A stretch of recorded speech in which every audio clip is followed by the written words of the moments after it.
మనకు తెలుసు ఇండియాలో 6 to 14 ఇయర్స్ మధ్య ఫ్రీ అండ్ కంపల్సరీ ఎడ్యుకేషన్ అనేది ఉందన్నమాట. రైట్ టు ఎడ్యుకేషన్ అనేది ఫండమెంటల్ రైట్. అది 86 కాన్స్టిట్యూషనల్ అమెండ్మెంట్ యాక్ట్ ద్వారా వచ్చింది. అయితే గవర్నమెంట్ స్కూల్స్లో చాలామంది పేరెంట్స్ చేర్చడానికి ఇష్టపడరు. కారణం ఏంటంటే అక్కడ క్వాలిటీ ఎడ్యుకేషన్ ఉంటుందని. కానీ వెస్ట్రన్ కంట్రీస్లో ఉదాహరణకి అమెరికాలో గవర్నమెంట్ స్కూల్స్లో ఇచ్చే ఎడ్యుకేషనే బెస్ట్ ఎడ్యుకేషన్ అనమాట. సో ఎప్పుడైతే గవర్నమెంట్ ఎయిడెడ్ స్కూల్స్లో బెస్ట్ ఎడ్యుకేషన్ ఇస్తారో అప్పుడు చాలామంది ప్రైవేట్ స్కూల్స్కి అసలు వెళ్ళరు. కాబట్టి గవర్నమెంటే ఎడ్యుకేషన్ క్వాలిటీ అనేది గవర్నమెంట్ స్కూల్స్లో పెంచితే ఇంకా అద్భుతంగా ఉంటుంది.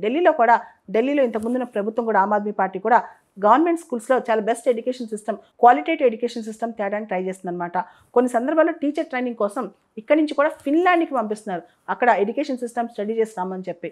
కాబట్టి ఎక్కువ మంది పిల్లలు ఉన్నా లేదా ఇంట్లో కుటుంబ భారంలో ఉన్నా సరే ఎడ్యుకేషన్ అనేది కష్టం అవుతుంది అనమాట. పాత రోజుల్లో 10 మంది పిల్లలు 15 మంది పిల్లలున్న ఎడ్యుకేషన్ని పెంచాలి. ఉదాహరణకి రవీంద్రనాథ్ ఠాగూర్ వాళ్ళ పేరెంట్స్కి 9వ చైల్డ్ అనమాట.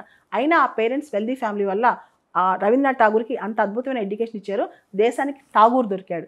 కానీ ఇప్పుడు పరిస్థితి ఏంటంటే మనం ఫ్యామిలీ ప్లానింగ్, కుటుంబ నియంత్రణ మీద ఎక్కువ దృష్టి పెడుతున్నాం. ఎందుకంటే ఎక్కువ మంది పిల్లలు ఉంటే భారం అని భావిస్తున్నారు కాబట్టి. కానీ ఎడ్యుకేషన్, హెల్త్ కేర్ పిల్లలకి ఎప్పుడైతే ఉంటుందో అప్పుడు చాలామంది ఠాగూర్స్ కూడా మన దేశంలో పుడతారు.